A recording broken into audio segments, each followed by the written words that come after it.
Seja bem-vindo ao parágrafo secreto. Abra o livro, coloque seus fones e permita que a história comece. A Companhia Negra, de Glenn Cook. Capítulo 1. Legado. Houve prodígios e maravilhas suficientes, é o que o caolho diz. Temos de culpar a nós mesmos por interpretá-los mal. A deficiência do caolho não prejudica nem um pouco sua admirável capacidade de olhar para trás. Relâmpagos num céu limpo atingiram a colina necropolitana. Um dos raios acertou a placa de bronze que selava a tumba dos Forvalacas, obliterando metade do feitiço de confinamento. Choveu pedras. Estátuas sangraram. Sacerdotes de vários templos relataram vítimas de sacrifício sem corações ou fígados. Uma dessas vítimas escapou depois de ter as tripas abertas, e não foi recapturada. Na caserna da Forquilha, onde as coortes urbanas estavam aquarteladas, a imagem de Deus se virou completamente para trás. Por 9 noites seguidas, 10 abutres negros circularam o bastião. Então um deles expulsou a águia que vivia no topo da torre de papel. Os astrólogos se recusavam a fazer mapas astrais, temendo pelas próprias vidas. Um vidente louco vagava pelas ruas proclamando o iminente fim do mundo. No bastião não apenas a águia partiu, mas a era nas muralhas exteriores secou e foi substituída por trepadeiras que pareciam completamente negras sob toda a luz que não viesse diretamente do sol. Porém, isso acontecia todos os anos.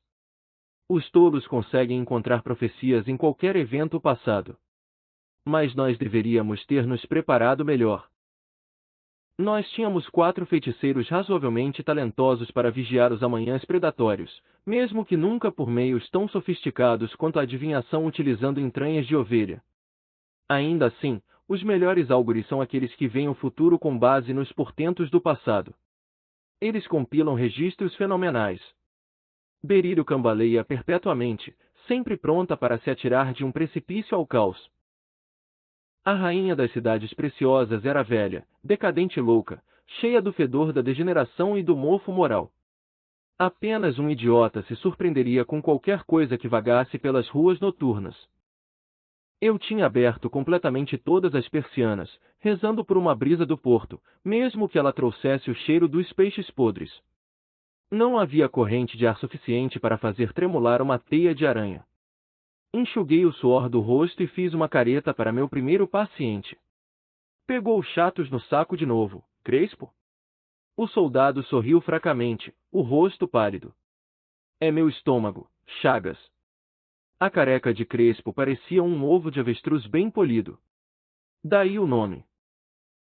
Eu conferi a escala da guarda e os horários de serviço. Não havia nada que ele pudesse querer evitar. Tá ruim, Chagas. De verdade. 1. Assumi minha postura profissional, já sabendo qual era o problema. A pele do Crespo estava fria e úmida. Apesar do calor, você andou comendo fora do comissariado ultimamente, Crespo? Uma mosca pousou na careca dele e desfilou como uma imperatriz. Ele não percebeu. Umas 3 ou 4 vezes. 1. Misturei um preparado leitoso repugnante. Beba isto. Tudo. O rosto do Crespo se contorceu ao provar a mistura. Olha, Chagas, O simples cheiro da coisa me embrulhava o estômago. Beba, companheiro. 2 homens morreram antes de eu arranjar isso. Então o Tucão tomou o remédio e sobreviveu. Esses eventos estavam sendo comentados na companhia. Crespo bebeu. Então é veneno? Os malditos azulões armaram para cima de mim? Fica frio. Você vai ficar bem. Pois é. Parece que foi isso mesmo. Eu tive que abrir olho seco e Bruce doido para descobrir a verdade. Era um veneno sutil. Deite-se aqui no catre para pegar uma brisa. Bem, se aparecer alguma merda de vento. E fica quieto. Deixa a mistura funcionar. Eu o ajudei a se ajeitar. Diga-me o que você comeu fora. Peguei uma caneta e um mapa preso ao mural. Havia feito o mesmo com Tucão, e com Bruce doido antes de ele morrer, e mandado o sargento do pelotão de olho seco refazer os passos dele. Eu tinha certeza de que o veneno vinha de um dos barzinhos próximos, frequentados pela guarnição do bastião. Crespo indicou uma taverna em comum com todas as outras vítimas. Bingo! Pegamos os canalhas agora. Quem? Crespo estava pronto para ir acertar as contas pessoalmente. Você fica aqui descansando. Eu vou falar com o capitão. Dei tapinhas reconfortantes no ombro dele e verifiquei a sala de espera. Crespo seria o único paciente daquela manhã. Fiz o caminho mais comprido, ao longo da muralha de Trejano, que tem vista para o porto de Berílio. Na metade da travessia eu parei e olhei para o norte, além do quebra-mar e do farol da ilha da Fortaleza, para o mar das tormentas. Velas multicoloridas salpicavam as pobres águas marrons enquanto embarcações costeiras navegavam pela teia de rotas que conectavam as cidades preciosas. O ar mais elevado estava estagnado, abafado e nevoento. Não era possível ver o horizonte. Mas ao nível do mar o ar parecia em movimento. Havia sempre vento ao redor da ilha, ainda que ele evitasse a costa como se temesse a lepra. Mais perto, as gaivotas que giravam no céu estavam tão mal-humoradas e apáticas quanto a maioria dos homens ao fim do dia. Mais um verão suado e fuliginoso a serviço do síndico de Berílio, protegendo-o sem descanso de rivais políticos e das indisciplinadas tropas nativas. Mais um verão dando duro para receber a mesma recompensa que Crespo. O pagamento era bom, mas não na medida da alma. Nossos antecessores teriam vergonha de nos ver tão diminuídos. Berílio é azedada pela miséria, mas também antiga e intrigante. Sua história é um poço sem fundo, cheio de águas turvas. Eu me divirto mergulhando nas profundezas sombrias, tentando isolar fatos da ficção, das lendas e dos mitos. Não é uma tarefa fácil, pois os historiadores antigos da cidade escreviam com o intuito de agradar aos poderosos de seu tempo. O período mais interessante para mim é o Reino Antigo, que também é aquele que oferece os piores registros. Foi então, no reinado de Nion, que os Forvalacas chegaram, foram derrotados após uma década de terror, e confinados à tumba negra no topo da colina necropolitana. Ecos daquele sofrimento ainda existem no folclore e nas admoestações das mães para os filhos travessos. Hoje ninguém mais se lembra do que foram os Forvalacas. Voltei a andar, me desesperando com o calor inclemente. As sentinelas, em seus quiosques sombreados, usavam toalhas enroladas nos pescoços. Uma brisa me causou espanto. Virei-me para o porto. Um navio contornava a ilha, uma enorme e lerda besta que fazia dolls e faluchos parecerem botes. Um saliente crânio prateado estava estampado no centro da vela negra completamente enfunada. Os olhos do crânio brilhavam. Chamas ardiam detrás dos dentes quebrados. Um anel de prata cintilante circundava a caveira. O que diabos é aquilo? Não sei, Branquelo. O tamanho da nau me impressionou mais do que a vela escandalosa. Os 4 modestos feiticeiros que tínhamos na companhia seriam capazes de igualar o espetáculo, mas eu jamais vi uma galera com 5 fileiras de remos. Eu me lembrei da minha missão. Bati à porta do capitão. Ele não respondeu. Entrei sem ser convidado, e me deparei com ele roncando na grande poltrona de madeira. Ei! Gritei. Fogo! Revolta no grunhido! Dançarino no portão da alvorada. Dançarino foi um general dos velhos tempos que quase destruiu Berílio. As pessoas ainda estremecem à menção do nome dele. O capitão não se abalou. Não abriu os olhos nem deu um sorriso. Você é muito presunçoso, Chagas. Quando vai aprender a utilizar os devidos canais? Utilizar os canais significava chatear primeiro o tenente. Não interrompa a soneca do capitão a menos que os azulões estejam assaltando o bastião. Falei sobre Crespo e minha tabela. O capitão tirou os pés do tampo da mesa. Isso parece serviço para o Clemente, afirmou o capitão com dureza na voz. A Companhia Negra não admitia ataques maliciosos contra seus soldados. Clemente era nosso mais cruel líder de pelotão. Ele achou que uma dúzia de homens bastaria, mas deixou que eu e Calado fossemos junto. Eu poderia cuidar dos feridos.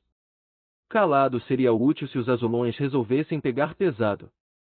Tivemos que esperar pelo mago por metade do dia, enquanto ele fazia uma visita rápida ao bosque.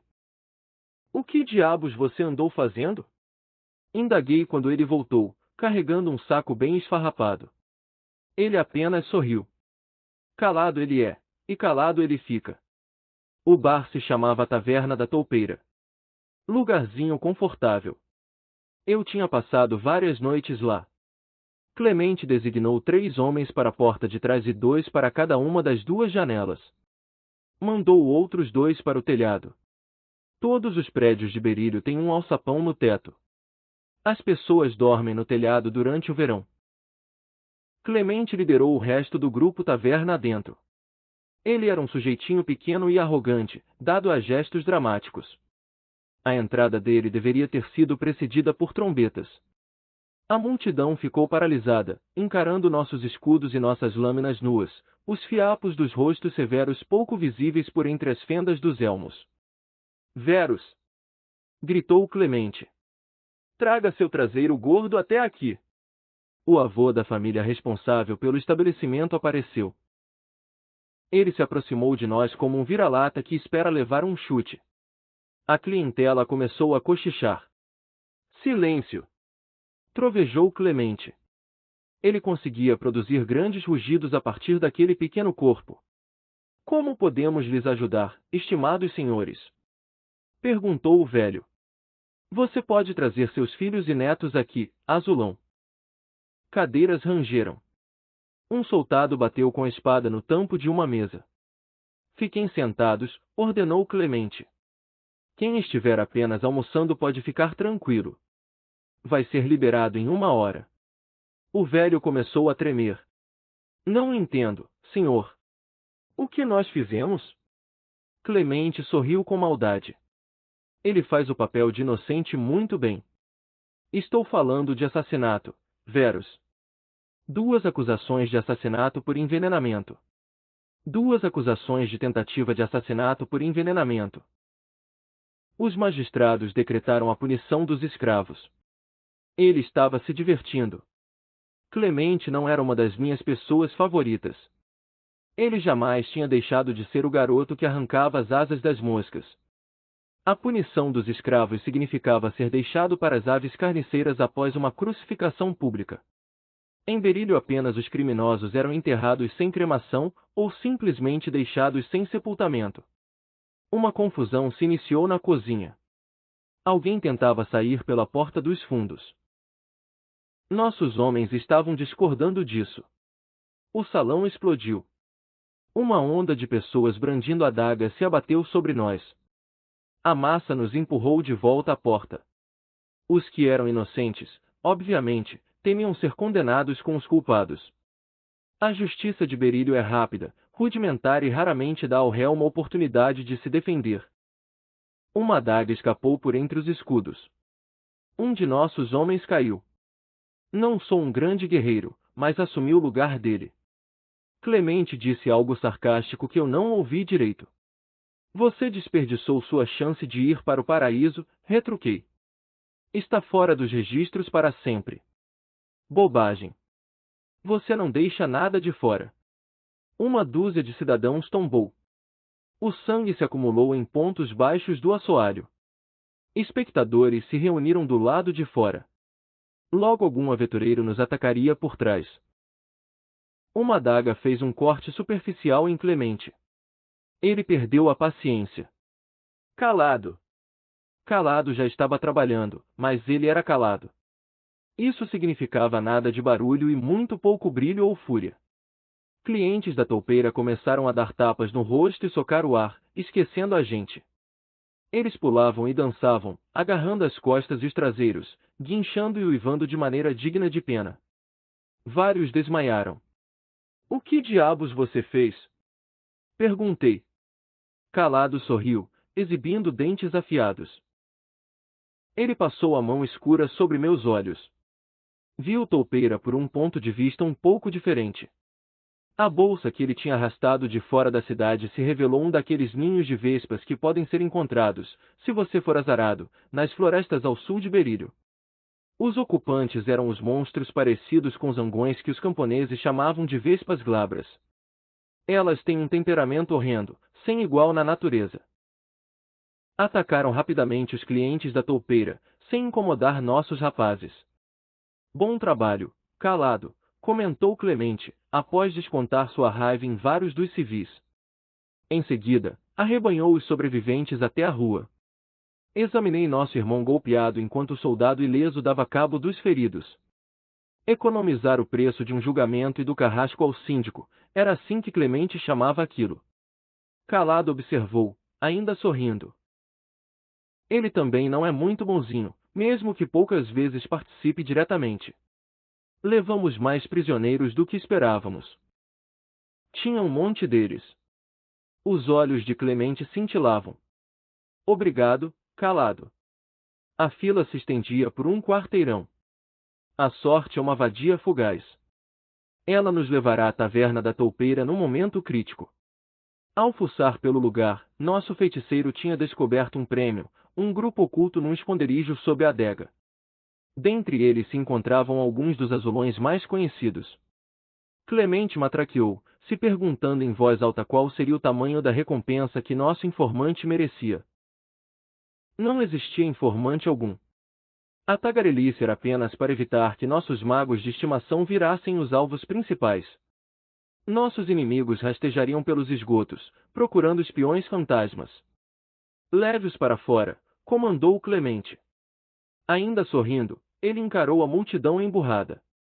Acha que eles vão tentar alguma gracinha? Eles não tentaram. A confiança suprema de Clemente desanimou qualquer um que tivesse alguma ideia. Avançamos por entre ruas labirínticas, quase tão velhas quanto o mundo, com nossos prisioneiros arrastando os pés, desanimados. Eu olhava tudo, deslumbrado. Meus camaradas são indiferentes ao passado, mas eu não posso deixar de ficar maravilhado, e às vezes também intimidado, com a profundidade da história de Berílio. Clemente ordenou uma parada inesperada. Tínhamos chegado à Avenida dos Síndicos, que vai da casa da alfândega até o portão principal do bastião. Fiquei perturbado. O cavaleiro me provocou calafrios. Alguma coisa primitiva dentro de mim queria correr, mas a curiosidade falou mais alto. Quem seria ele? Teria vindo daquele navio estranho no porto? Por que estava aqui? O olhar sem olhos do cavaleiro nos esquadrinhou indiferente, como se contemplasse um rebanho de ovelhas. Então voltou num tranco, fixando-se encalado. Calado encarou de volta, sem medo ou hesitação. E mesmo assim pareceu, de alguma forma, diminuído. A coluna seguiu em frente, endurecida, disciplinada.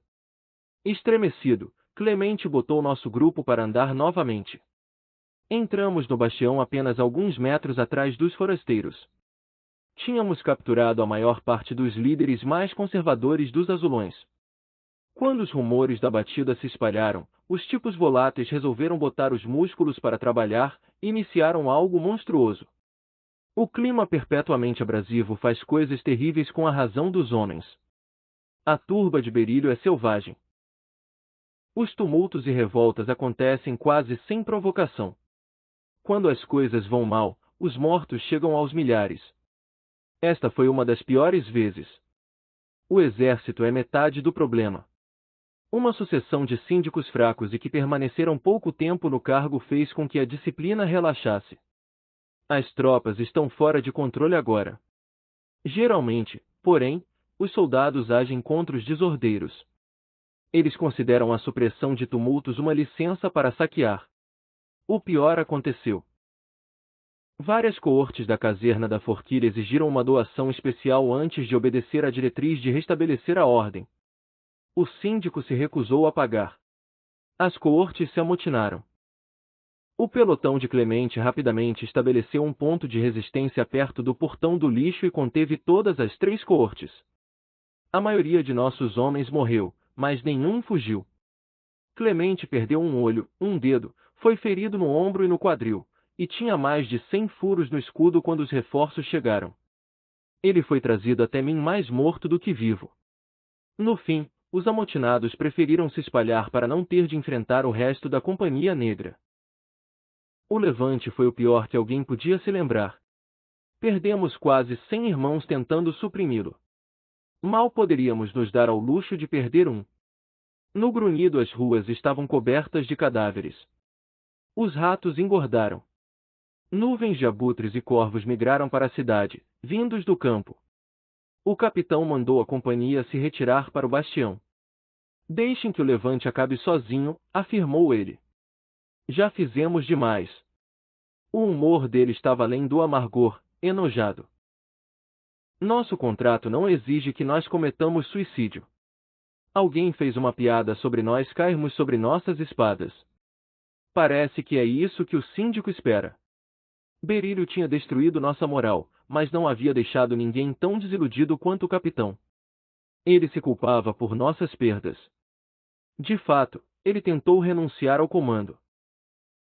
A turba tinha caído num esforço emburrado, relutante e volúvel de manter o caos, interferindo em qualquer tentativa de enfrentar incêndios ou evitar saques, mas, fora isso, eles apenas vagavam. As coortes amotinadas, incrementadas com desertores de outras unidades, estavam sistematizando o assassinato e a pilhagem. Na terceira noite eu montei guarda na muralha de Trejano, sob as estrelas desapontadas, como uma sentinela voluntária e idiota. A cidade parecia estranhamente calma. Eu poderia ter ficado mais ansioso se não estivesse tão cansado. Aquela era a única maneira de permanecer acordado. Tonton apareceu. O que você está fazendo aqui, Chagas? Ocupando o posto. Você parece um defunto. Vá descansar. Você também não está tão bem assim, Nanico. Ele deu de ombros. Como vai o Clemente? Ainda não está a salvo. Eu tinha poucas esperanças, na verdade. Apontei. Você sabe alguma coisa sobre aquilo lá? Um grito isolado ecoou ao longe. Tinha uma qualidade que o separava de outros gritos recentes. Aqueles foram cheios de dor, raiva, medo. Este fedia a algo mais sombrio. Tonton pigarreou e resmungou daquele jeito que ele e o irmão, Caolho, faziam. Quando você não sabe alguma coisa, eles consideram que isso é um segredo que vale a pena ser mantido. Feiticeiros! Dizem por aí que os amotinados quebraram o selo da tumba dos Forvalacas enquanto pilhavam a colina necropolitana. Hein? Então aquelas coisas estão soltas. O síndico acha que sim. O capitão não leva isso muito a sério. Eu também não levava, mas Tonton parecia preocupado. Eles pareciam durões. O pessoal que esteve aqui naquele dia. Deveríamos ter recrutado os caras, comentou ele, com um tom de tristeza. Ele e Caolho já estavam com a companhia havia muitos anos.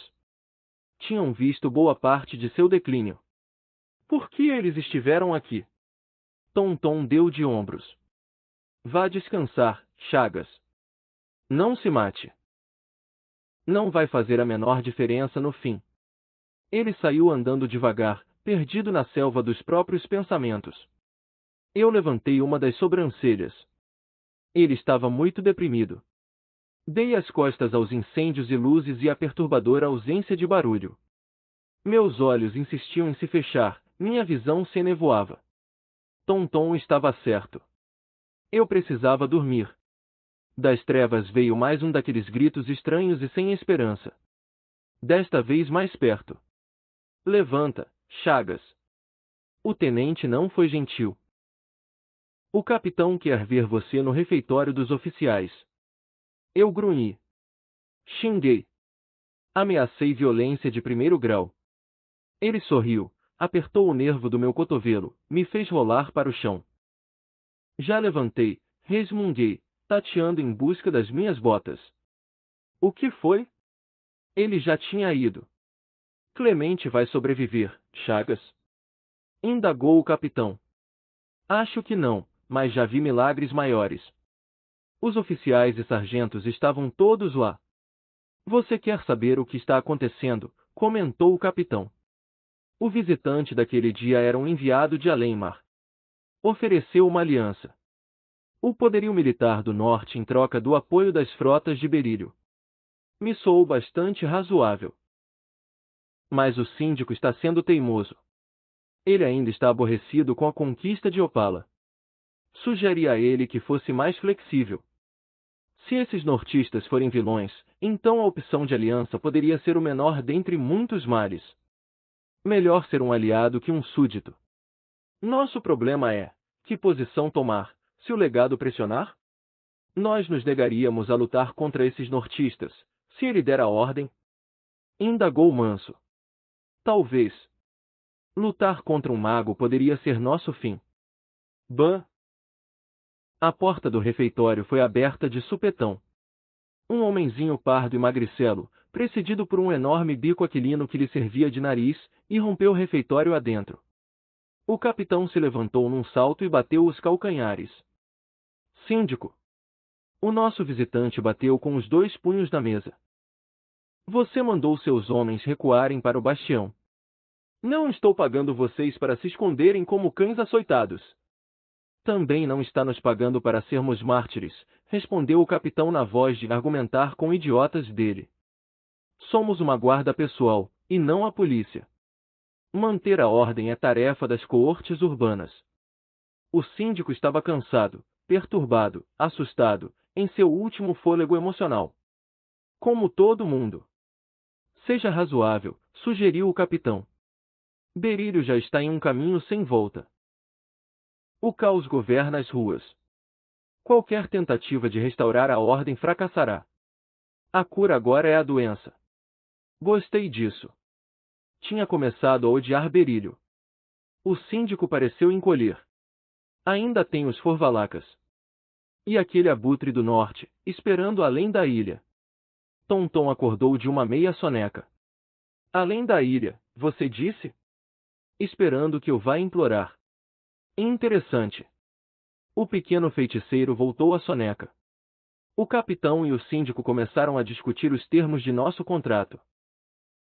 Eu peguei nossa cópia do acordo. O síndico tentou esticar as cláusulas com comentários do tipo sim, mas...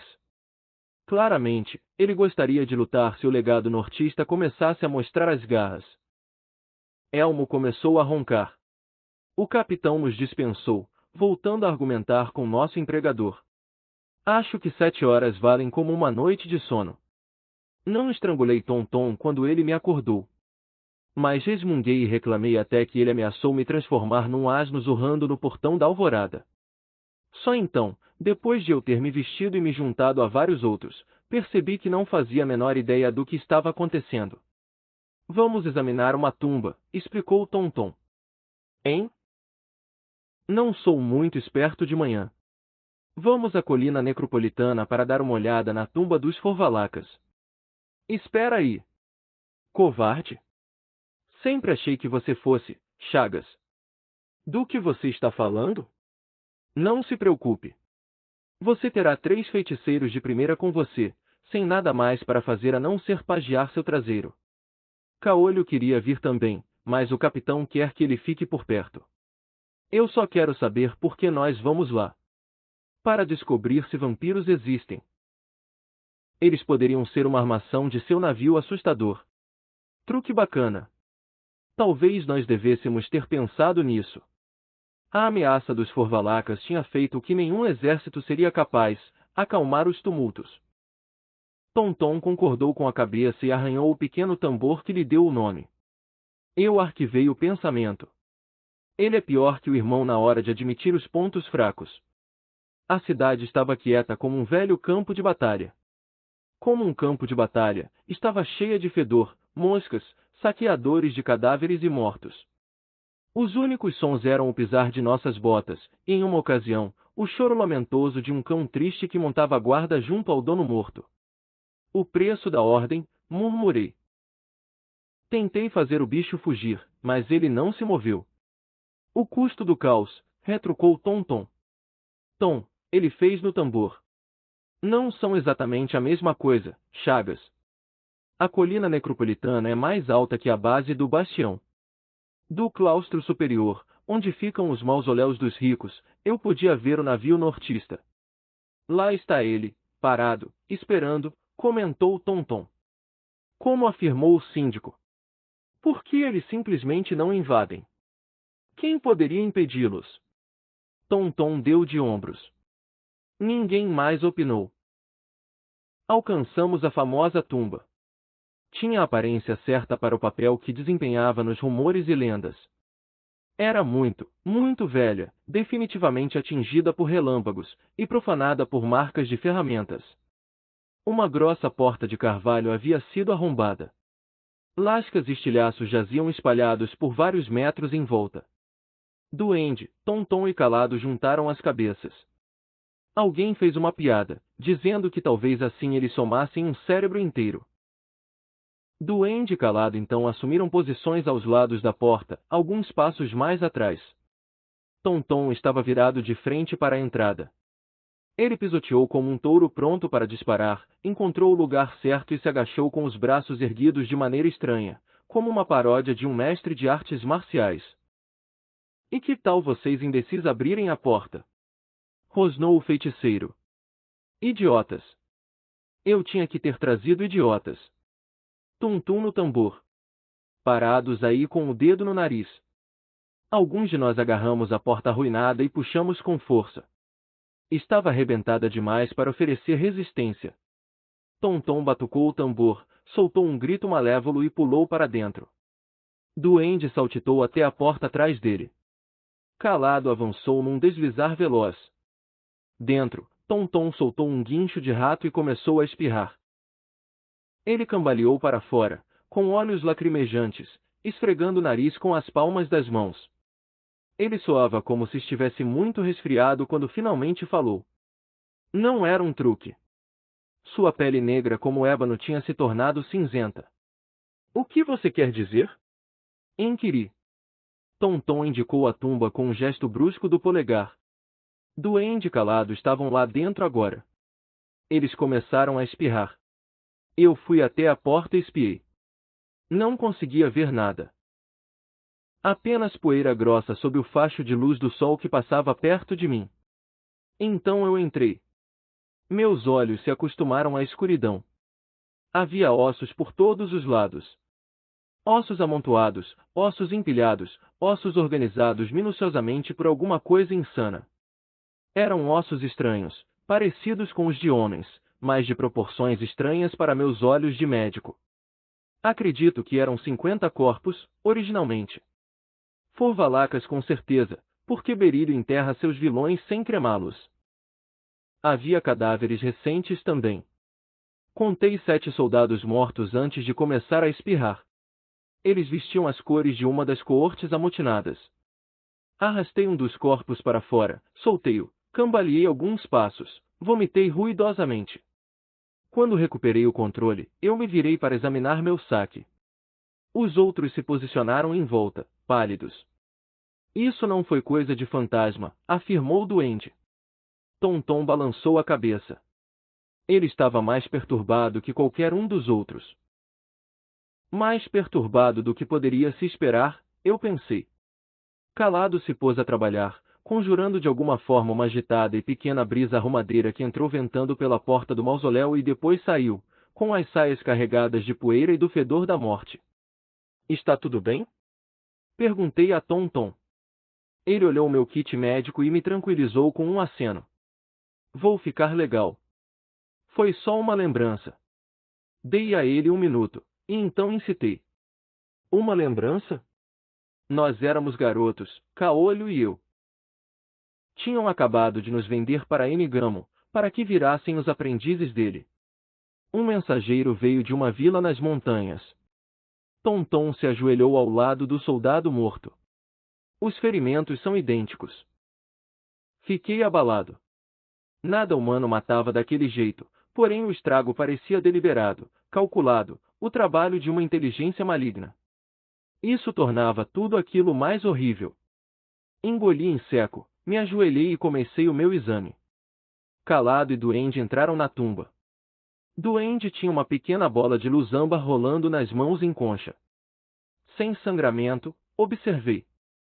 Ele toma o sangue, afirmou Tonton. Calado arrastou outro cadáver para fora.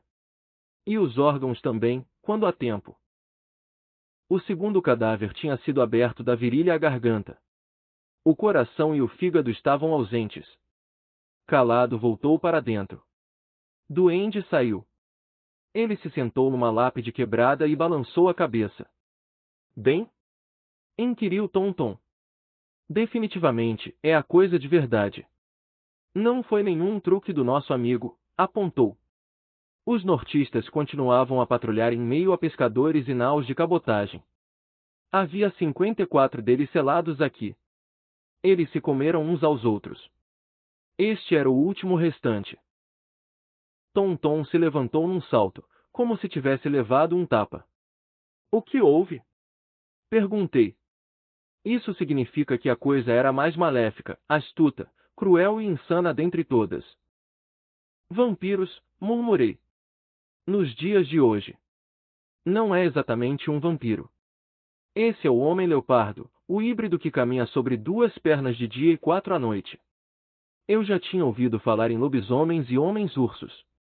Os camponeses que vivem ao redor da minha cidade natal contam lendas assim. Mas nunca havia escutado nada sobre homens-leopardos. Disse isso a Tonton. Os homens-leopardos vêm do sul distante. Da selva. Ele fitou o mar, eles têm que ser enterrados vivos. Calado depositou mais um cadáver. Homens-leopardos bebedores de sangue e comedores de fígado. Antiquíssimos sábios das trevas, preenchidos por milênios de ódio e fome. Verdadeiros pesadelos vivos, de fato. Você consegue dar conta dele? Enigamo não conseguiu. Eu jamais serei tão bom quanto Enigamo, e ele perdeu um braço e um pé tentando destruir um jovem macho. O que temos aqui é uma fêmea velha. Amarga, cruel e inteligente. Nós quatro talvez seríamos capazes de contê-la. Vencê-la, sem chance. Mas se você e Caolho conhecem essa coisa. Não, ele estava tremendo. Segurava o tambor com tanta força que o instrumento rangeu. Não somos capazes. O caos morreu. As ruas de Berílio permaneceram tão brutalmente silenciosas quanto as de uma cidade conquistada. Mesmo os amotinados se esconderam até que a fome os obrigou a buscar os celeiros da cidade. O síndico tentou pressionar o capitão o ignorou. Calado, Duende e Caolho rastreavam o monstro. A coisa funcionava de uma maneira puramente animal, saciando uma fome que já durava uma era. As facções assediaram o síndico com exigências de proteção. O tenente novamente nos convocou ao refeitório dos oficiais. O capitão não perdeu tempo. Rapazes, nossa situação é gravíssima. Ele andava de um lado para outro. Berílio exige um novo síndico. Todas as facções pediram à Companhia Negra que se omitisse. O dilema moral piorava com o agravamento da situação. Não somos heróis, continuou o capitão. Somos durões. Somos teimosos. Tentamos honrar nossos compromissos. Mas não morremos por causas perdidas. Eu protestei, a voz da tradição questionando sua insinuação. A questão em discussão é a sobrevivência da companhia, Chagas. Aceitamos o ouro, capitão. A questão em discussão é a honra. Por 4 séculos a Companhia Negra cumpriu seus contratos. Considere o livro de Sete, registrado pelo analista coral, enquanto a companhia servia ao Arconte dos Ossos, durante a revolta dos Quiliarcas. Considere isso você, Chagas. Fiquei irritado. Exijo meu direito de soldado livre. Ele tem o direito de falar, concordou o tenente. Ele é ainda mais tradicionalista que eu. Certo, deixe-no falar. Nós não somos obrigados a ouvir. Eu reiterei sobre o momento mais sombrio da história da companhia, até que percebi que estava discutindo comigo mesmo. Metade de mim queria dar o fora dali. Chagas, você terminou? Engoli em seco. Encontrem uma brecha legal e eu concordarei. Tonton me concedeu um rufar zombeteiro do tambor. Caolho riu. Esse é um trabalho para o duende, Chagas. Ele era advogado antes de subir na vida e virar cafetão. Duende mordeu a isca. Eu era um advogado? Sua mãe é que gostava de um advogado. Chega! O capitão bateu na mesa. Temos a anuência de Chagas. Vamos atrás dela. Encontrem uma saída. Todos pareceram aliviados. Até o tenente. Minha opinião, como analista, tinha um peso muito maior do que eu gostaria. A saída óbvia é o fim do homem a quem estamos vinculados, observei. O comentário pairou no ar como um velho e horrível fedor, como um miasma na tumba dos Forvalacas. Neste nosso estado fragilizado, quem poderia nos culpar se deixássemos um assassino escapar? Você tem uma mente doentia, Chagas, afirmou Tonton. Ele me deu outro rufar do tambor. Sujo falando do mal lavado? Nós preservaríamos a aparência da honra. Nós já faremos antes. Quase tantas vezes quanto tivemos sucesso. Gostei disso, afirmou o capitão. Vamos nos dispersar antes que o síndico venha perguntar o que está acontecendo. Você fica, Tonton. Tenho um serviço para você. Foi uma noite para os gritadores. Uma noite ardente e grudenta do tipo que desgasta a última e tênue barreira entre o homem civilizado e o monstro que se esgueira por sua alma. Os gritos vieram de lares onde o medo, o calor e a superlotação tinham forçado demais as correntes do monstro.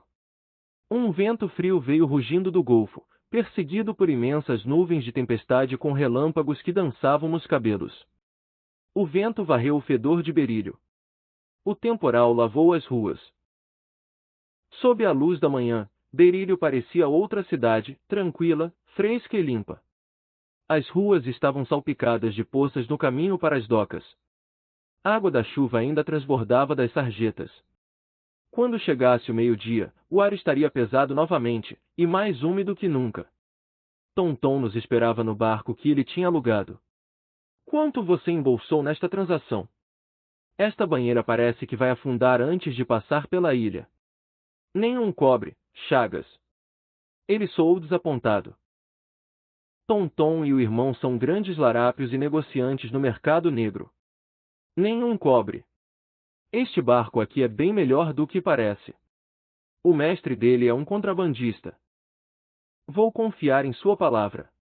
Você provavelmente sabe o que faz. Mesmo assim, embarquei de maneira bem cuidadosa. O feiticeiro fez uma careta. Esperava-se que nós fingíssemos que a avareza de Tonton e Caolho não existia. Estávamos zarpando para fazer um acordo. Tonton tinha recebido carta branca do capitão. O tenente e eu estávamos o acompanhando para lhe dar um rápido chute no traseiro caso ele se empolgasse demais. Calado e meia dúzia de soldados nos acompanharam para criar um efeito. Uma lancha da alfândega nos saudou próximo à ilha. Caímos fora antes que eles conseguissem zarpar. Eu me abaixei, espiando por sob a vela. A nau negra parecia cada vez maior. Essa porcaria de navio é uma ilha flutuante. Grande demais, grunhiu o tenente. Um navio desse tamanho não ia se aguentar num mar pesado. Por que não? Como você sabe? Mesmo espantado, eu continuava curioso em relação a meus irmãos. Velejei como grumete quando era garoto. Aprendi coisas sobre navios. O tom dele desencorajou outras perguntas. A maioria dos homens quer que seus antecedentes continuem em segredo. O que é de se esperar numa companhia de vilões que se mantém unida por causa de seu presente e de seu passado de eu contra o mundo? Não é grande demais para navegar se você tiver habilidade taumatúrgica para mantê-lo inteiro, retrucou Tonton. Ele estava trêmulo, batucando o tambor em ritmos aleatórios e nervosos. Ele e Caolho odiavam o mar. Então, um mago nortista misterioso. Um navio tão negro quanto o chão do inferno. Meus nervos começaram a ficar em frangalhos. A tripulação baixou uma escada de portaló. O tenente subiu. Ele parecia impressionado. Não sou nenhum marinheiro, mas o navio parecia organizado e disciplinado. Um oficial subalterno escolheu Tonton, calado e a mim e pediu que o acompanhássemos. Ele nos conduziu em silêncio escadarias abaixo e por entre passadiços em direção à popa. O emissário nortista estava sentado de pernas cruzadas em meio a ricas almofadas, com a luz das escotilhas de popa às costas, numa cabine digna de um potentado oriental. Fiquei de queixo caído. Tonton ardeu em cobiça. O emissário riu. A risada foi um choque. Uma risadinha quase aguda, mais apropriada a uma dama de 15 anos das noites nas tavernas do que a um homem mais poderoso que qualquer rei. Perdão, falou ele, pondo uma das mãos com delicadeza sobre onde a boca ficaria, se ele não estivesse vestindo morrião negro. Em seguida ele disse, sentem-se. Meus olhos se arregalaram contra minha vontade. Cada comentário foi feito com uma voz completamente diferente. Será que havia um comitê inteiro dentro daquele capacete? Tonton arfou. Calado, sendo calado, simplesmente se sentou. Eu segui o exemplo dele, e tentei não ser ofensivo demais com meu olhar fixo, assustado e curioso. Tonton não estava em sua melhor forma diplomática naquele dia. Ele deixou escapar. O síndico não vai durar muito tempo. Queremos fazer um acordo. Calado acertou um chute na coxa do colega. Esse é nosso ousado príncipe dos ladrões? Murmurei. Nosso homem dos nervos de aço? O legado riu. Você é o médico? Chagas? Perdoe seu amigo. Ele me conhece. Um medo muito frio me envolveu em suas asas negras. Suor molhou minhas têmporas. Não tinha nada a ver com o calor. Uma brisa fresca do mar fluía pelas grandes escotilhas de popa, uma brisa pela qual os homens de Berílio matariam. Não há motivo para me temer. Fui enviado para oferecer uma aliança com o objetivo de beneficiar Berílio tanto quanto meu povo. Continuo convencido de que um acordo pode ser forjado, porém não com o autocrata atual. Vocês enfrentam um problema que exige a mesma solução que o meu, mas seu contrato lhes coloca numa situação delicada. Ele sabe tudo. Não há por que falar. Grasnou Tonton. Ele bateu no tambor, mas o fetiche não lhe fez qualquer bem. O feiticeiro estava engasgando. O síndico não é invulnerável, comentou o legado. Mesmo sob sua guarda. Um gato enorme tinha engolido a língua de Tonton. Eu dei de ombros.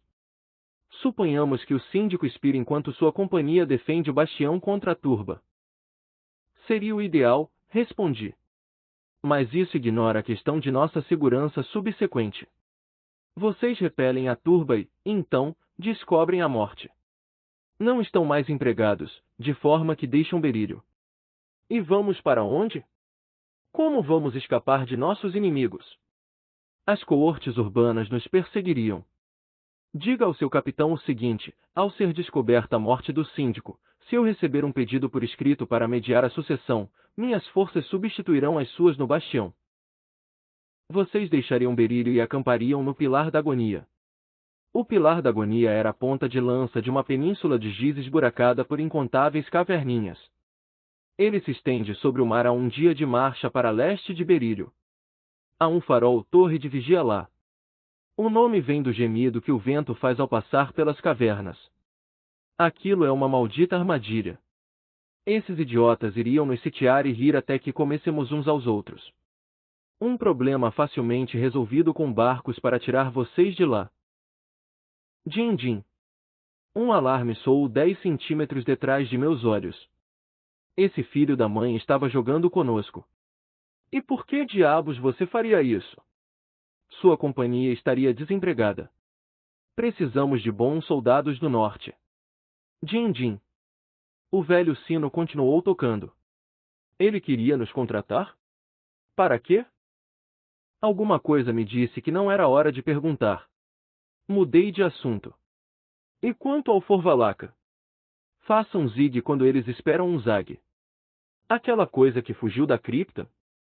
A voz do enviado era agora a da mulher dos seus sonhos, ronronando: venha cá.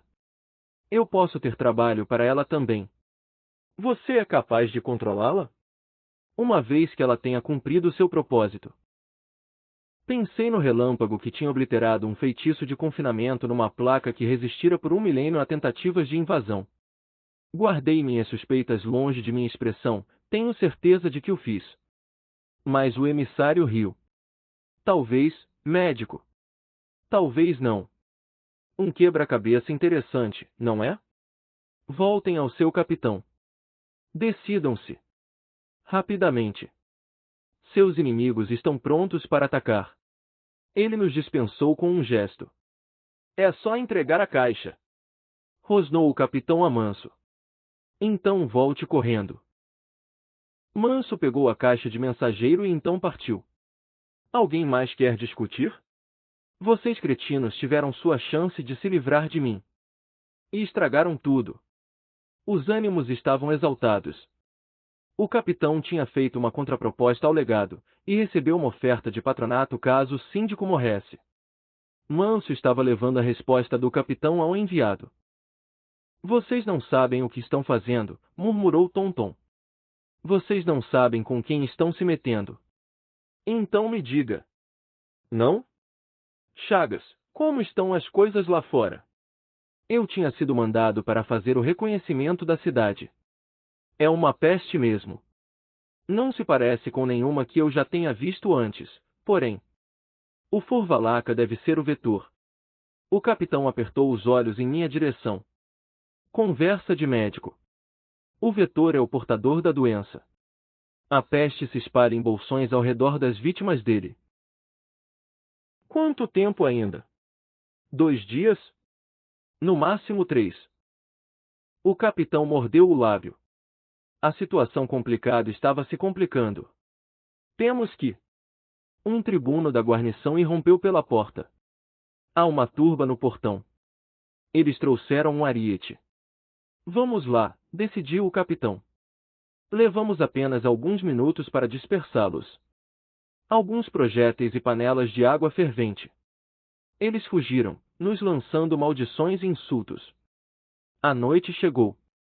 Fiquei na muralha, observando as tochas distantes vagando pela cidade. A turba estava evoluindo, desenvolvendo um sistema nervoso. Se a multidão chegasse a um cérebro, nós nos veríamos metidos numa revolução. O movimento das tochas acabou diminuindo. A explosão não viria hoje. Talvez amanhã, se o calor e a umidade se tornassem opressivos demais. Mais tarde ouvi um barulho de arranhar à minha direita. Então estalos. Raspagens. Suaves, bem suaves, mas reais. Aproximando-se. O terror me dominou. Fiquei imóvel como as gárgulas empoleiradas sobre o portão. A brisa se tornou um vento ártico. Alguma coisa passou por sobre as ameias. Olhos vermelhos. 4 patas. Negro como a noite. Leopardo preto. Movia-se de forma tão fluida quanto um riacho descendo o morro. A fera esgueirou-se escada abaixo até o pátio, desaparecendo. O meu lado primata queria escalar uma árvore, guinchar, jogar excremento e frutas podres. Fugi em direção à porta mais próxima, seguindo uma rota protegida até o alojamento do capitão, e entrei sem bater. O Furvalaka está no bastião. Eu o vi passar pela muralha. Minha voz estava aguda como a de duende. O capitão grunhiu. Você me ouviu? Eu ouvi, Chagas. Vá embora. Me deixe em paz. Sim, senhor. Então. Ele estava muito incomodado com aquilo. Recuei de costas até a porta. O grito foi alto, longo e desesperado, e terminou de repente. Veio dos alojamentos do síndico. Saquei minha espada, atravessei a porta correndo, dando de cara com o Manso, que caiu. Fiquei parado sobre ele, me perguntando entorpecido por que ele tinha voltado tão cedo. Entre aqui, Chagas, ordenou o capitão. Quer morrer? Houve mais gritos dos alojamentos do síndico. A morte não escolhia vítimas. Puxei Manso para dentro. Trancamos e barramos a porta. Fiquei encostado com as costas nela, olhos fechados, ofegando. Acho que foi minha imaginação, mas pensei ter ouvido alguma coisa rosnar ao passar do outro lado. E agora? Indagou Manso. O rosto dele estava branco. As mãos tremiam. O capitão terminou de escrever uma carta e a entregou a Manso. Agora você volta. Alguém bateu a porta com força. O quê? Ralhou o capitão. Uma voz abafada pela porta grossa respondeu. É o caolho, disse eu. Abra. Eu abri. Caolho, Tonton, Duende, Calado e mais outros 12 entraram. O quarto ficou quente e apertado. O Homem-Leopardo está no bastião, capitão, anunciou Tonton. Ele se esqueceu de pontuar com o tambor. O instrumento estava caído junto ao quadril dele. Outro grito vindo dos alojamentos do síndico. Minha imaginação tinha me enganado. O que vamos fazer? Perguntou o Caolho. Ele era um homenzinho negro encarquilhado menor que o irmão, geralmente dominado por um estranho senso de humor. Era um ano mais velho que Tonton, porém, na idade deles, ninguém mais contava. Ambos tinham mais de 100 anos, se pudéssemos acreditar nos anais. Ele estava aterrorizado. Tonton parecia à beira da histeria. Duende e Calado também estavam abalados. Ele pode nos matar um a um. Pode ser morto? Esses bichos são quase invencíveis, capitão. Ele pode ser morto? A voz do capitão soou brutal. Ele também estava assustado. Sim, confessou Caolho. Ele estava um fio de barba menos assustado que Tonton. Nada é invulnerável. Nem mesmo aquela coisa no navio negro. Mas este monstro é forte, rápido e esperto. Armas são de pouca serventia. A feitiçaria funciona melhor, mas nem ela é muito útil, nunca antes eu o tinha visto reconhecer limitações. Já conversamos demais. Rosnou o capitão. Agora vamos agir. Ele era um homem difícil de decifrar, nosso comandante, mas agora estava bem transparente. A raiva e a frustração contra uma situação impossível tinham sido focadas no Forvalaca. Tonton e Caolho protestaram com veemência. Vocês têm pensando nisso desde que descobriram que a coisa estava solta, afirmou o capitão. Já decidiram o que iriam fazer, se tivessem que enfrentá-lo. Vamos lá. Outro grito. A torre de papel deve ter virado um abatedouro. Murmurei. A coisa está caçando todo mundo lá em cima. Por um momento eu achei que até Calado iria protestar. O capitão afivelou o cinturão de armas. Pederneira, reúna os homens. Cele todas as entradas para a torre de papel, Elmo. Escolha alguns alabardeiros e besteiros dos bons. Envenene as setas. 20 minutos se passaram. Perdi a conta dos gritos. Perdi a noção de tudo, menos um tremor crescente e a pergunta: por que o Forvalaca tinha invadido o bastião? Por que ele persistia na caçada? Havia algo além da fome impulsionando o monstro. O legado insinuou que encontraria uma utilidade para a criatura. Qual? Isto aqui? Seria uma boa ideia se meter com alguém capaz disso? Todos os 4 feiticeiros colaboraram com o feitiço que nos precedia, crepitando. O próprio ar lançava fagulhas azuis. Os alabardeiros vinham em seguida, e então os besteiros, dando cobertura. O grupo era fechado por mais uma dúzia de nossos companheiros. Entramos nos alojamentos do síndico. Anticlímax. A antecâmara da torre de papel parecia perfeitamente normal. Está lá em cima, nos disse Caolho. O capitão se virou para o corredor detrás de nós. Pederneira, traga seus homens para dentro. Ele planejava avançar sala por sala, selando todas as saídas menos uma rota de fuga. Caolho e Tonton discordavam. Eles diziam que a coisa ficaria mais perigosa ao ser encurralada. Um silêncio sinistro nos cercou. Já não se ouvia mais gritos há vários minutos. Encontramos a primeira vítima no pé da escada que levava até a torre propriamente dita. Um dos nossos, grunhi. O síndico sempre se cercava de um esquadrão da companhia. Os quartos de dormir ficam no andar de cima? Eu nunca tinha entrado na torre de papel. O capitão confirmou com um gesto de cabeça. Andar da cozinha, andar da despensa, alojamentos da criadagem em 2 andares, então a família, e por fim o próprio síndico. Biblioteca e escritórios no topo. Ele quer tornar mais difícil alcançarem. Examinei o cadáver. Não parece muito com aqueles da tumba. Tonton, ele não tirou sangue ou órgãos. Por quê? O feiticeiro não sabia responder. Caolho também não.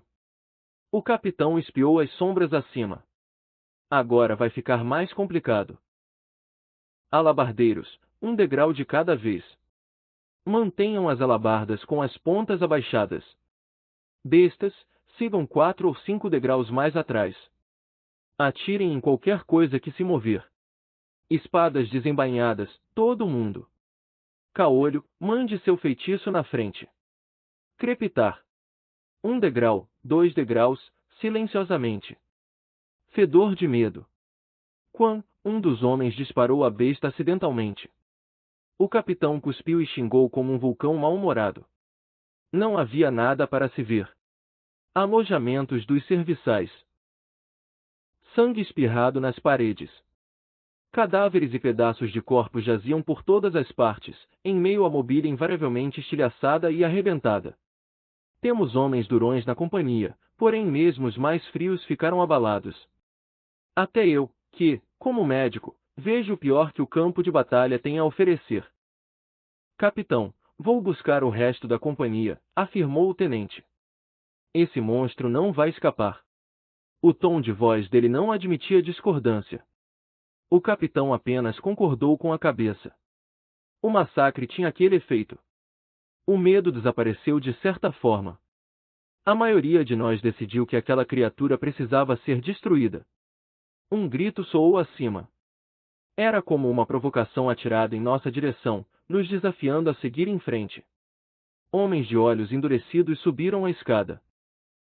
O ar crepitava com o feitiço que os precedia. Tonton e Caolho avançaram apesar do próprio medo. A caçada mortal começou de verdade.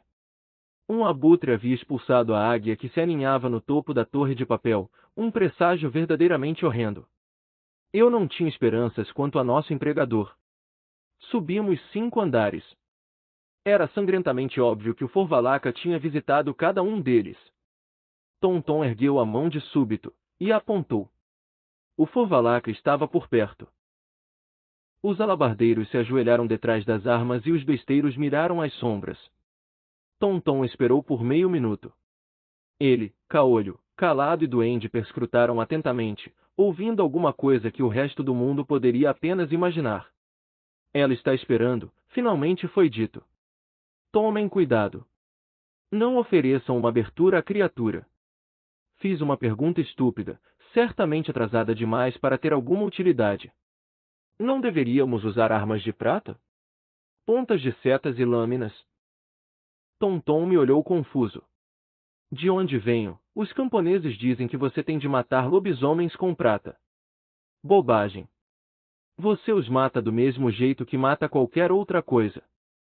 Só que precisa ser mais rápido e bater mais forte, porque só tem uma chance. Quanto mais Tonton revelava, menos terrível a criatura parecia ser. Era como caçar um leão agressivo. Por que tanta agitação? Eu me lembrei dos alojamentos dos serviçais. Todo mundo parado, mandou Tonton. E calado. Vamos tentar uma emissão. O feiticeiro e seus colegas juntaram as cabeças. Depois de algum tempo ele indicou que deveríamos continuar avançando. Chegamos a uma plataforma entre 2 lances de escada, todos bem juntos, um ouriço humano com espinhos de aço. Os feiticeiros aceleraram o encantamento. Um rugido raivoso veio das sombras à frente, seguido do arranhar de garras. Algo se moveu.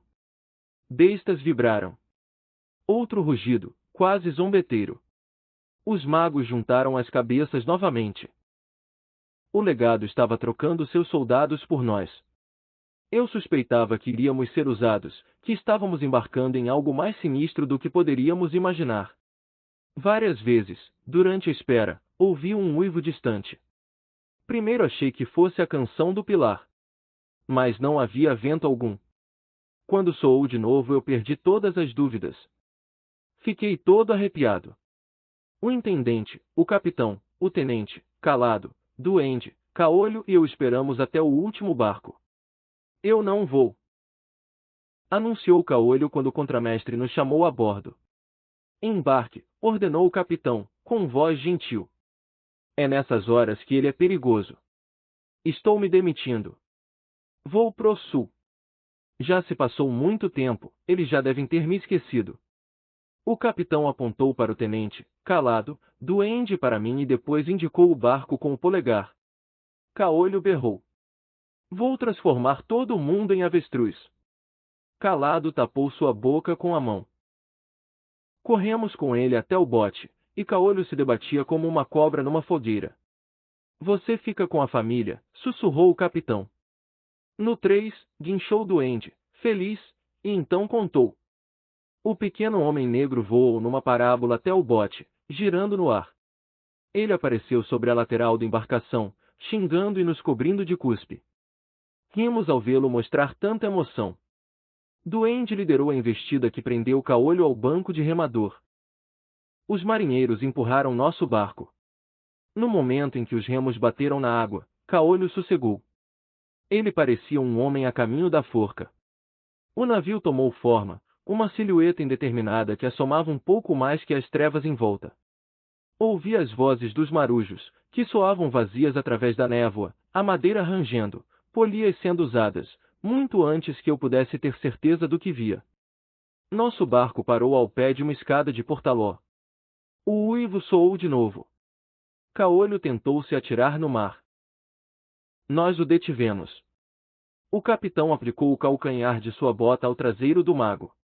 Você teve sua chance de nos convencer a desistir. Você não fez isso. Vai ter que aguentar. Caolho seguiu o tenente escada acima, derrotado, um homem sem esperança.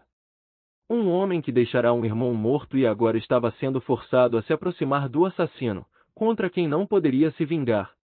Encontramos a companhia no convés principal, os homens estavam aconchegados em meio às montanhas de bagagem. Os sargentos desbravaram por entre a bagunça para vir em nossa direção. O legado apareceu. Eu o encarei. Era a primeira vez que eu o vi a pé, de pé. Era abaixo. Por um momento me perguntei se seria um homem mesmo. As vozes às vezes eram femininas. Ele nos escrutinou com uma intensidade que sugeria que estava lendo nossas almas. Um dos oficiais pediu ao capitão que pusesse os homens em formação o melhor que fosse possível no convés lotado. A tripulação do navio ocupava as plataformas planas sobre o poço aberto que ia da proa até quase a popa, e descia do nível do convés até a bancada inferior de remos. Abaixo havia murmúrios, estrépitos metálicos e chacoalhar de correntes conforme os remadores acordavam. O legado nos passou em revista. Parou diante de cada soldado, prendendo uma reprodução do brasão da vela do navio sobre cada coração. Foi um processo lento. Zarpamos muito antes de ele terminar. Quanto mais o enviado se aproximava, mais Caolho tremia. Ele quase desmaiou quando o legado lhe concedeu o broche. Eu estava confuso. Por que tanta comoção? Eu estava nervoso quando minha vez chegou, mas sem medo. Olhei para o distintivo enquanto as delicadas mãos enluvadas o prendiam em meu colete. Caveira e círculo em prata sobre azeviche, trabalhado com muita elegância.